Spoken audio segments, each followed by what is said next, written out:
Good morning, my incredible things. Welcome back to the Cavern of Secrets. For those of you who are new to the channel, welcome. Happy Tuesday. I hope everyone is doing amazing and had a great weekend. I have heard that The Thing is a remake from everywhere. I've seen it on Twitter, I've seen it in articles, I've heard this for a long time. I also heard that it was adapted from a novella, and I wanted to see for myself how the film came to be, because I'm a huge fan of this movie. Some sites claim that John Carpenter remade the movie based on the film called The Thing from Another World, which was released in 1951. And I can honestly understand why people might think it was a remake, because The Thing and The Thing from Another World both use the same source material for their movies. A man named John W. Campbell Jr. published a story, Who Goes There, in 1938 under the pen name John A. Stewart. The novella is about a group of scientific researchers who are isolated in Antarctica near the end of winter. The researchers find an alien spaceship buried in the ice where it crashed 20 million years prior to them finding this. While trying to thaw the inside of the ship, they destroy it, unfortunately. However, they manage to recover the alien pilot, which then thaws and revives, which is when everything goes crazy. The alien is a being that can assume the shape, memories, and personality of any living thing it devours while maintaining its original body mass. The creature can also read minds and project thoughts, which sounds absolutely terrifying. And I don't know if we actually saw that in the movie. So I'm kind of interested what that would have looked like if they did something with that.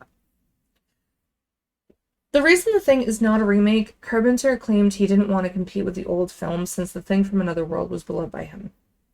He instead used the novella for the basis of his movie.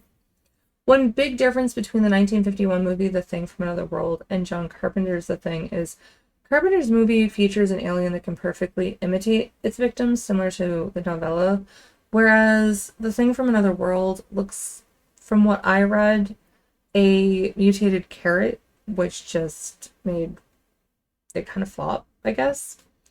Some interesting facts about the movie, at least for me, was that Stan Winston worked on the movie uncredited when Rob Bottin had to be hospitalized due to double pneumonia and an ulcer. Stan Winston has worked on movies like Jurassic Park, which I'm a huge fan of, and I think Terminator and Predator. I believe I read that when I was doing my Predator video. The reason why he was uncredited, though, because he didn't want to be credited, he was adamant that it was Rob Bottin's film. However, he was thanked in the final credits. With how beloved this movie is, another thing that really surprised me is it wasn't liked when the film was released in 1982. Audiences actually hated it.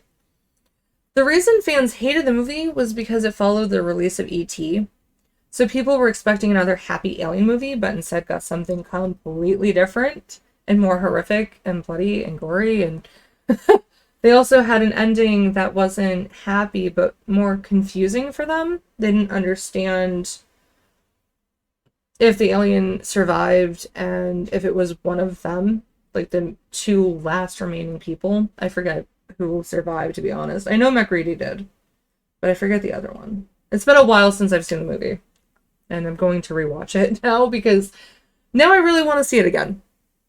But critics also despise the film. One critic wrote in the New York Times, John Carpenter's The Thing is a foolish, depressing, overproduced movie that mixes horror with science fiction to make something that is fun as neither one or the other. Sometimes it looks as if it aspired to be the quintessential moron movie of the 80s, a virtually storyless feature composed of lots of laboratory concocted special effects with actors used merely as props to be hacked, slashed, disemboweled, and decapitated. Finally, to be eaten and then regurgitated as, guess what? More laboratory concocted special effects. End quote. Other critics left similar comments about the movie, and it's surprising because of how many people love this movie now. I'm also surprised by the harsh criticism because Alien came out in 1979, only 3 years before the thing's release. So it's kind of weird how harsh people viewed it. I also found that Who Goes There had an expanded version called Frozen Hell and was published in 2019.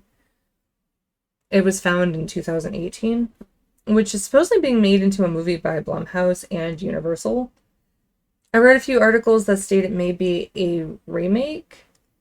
Not sure how I feel about it because I don't think it needs to be remade. Continued, maybe. I'll leave some links to the Who Goes There plot outline, along with some other information about the history of the book and movies adapted from it, along with what we know so far about the remake that's in the works, supposedly. It could all just be a bunch of rumors. Thank you so much for watching and sticking around to the end. Friday, I'll be sharing what we've discovered in the ice of the Antarctic. Some things might make for a good horror movie. In my opinion, anyways. If you don't want to miss that, click the bell icon to never miss a video. If you liked the video, which I hope you did, click that subscribe and like button to show your support. It's greatly appreciated. Thanks again, and take care until next time. Bye, everyone!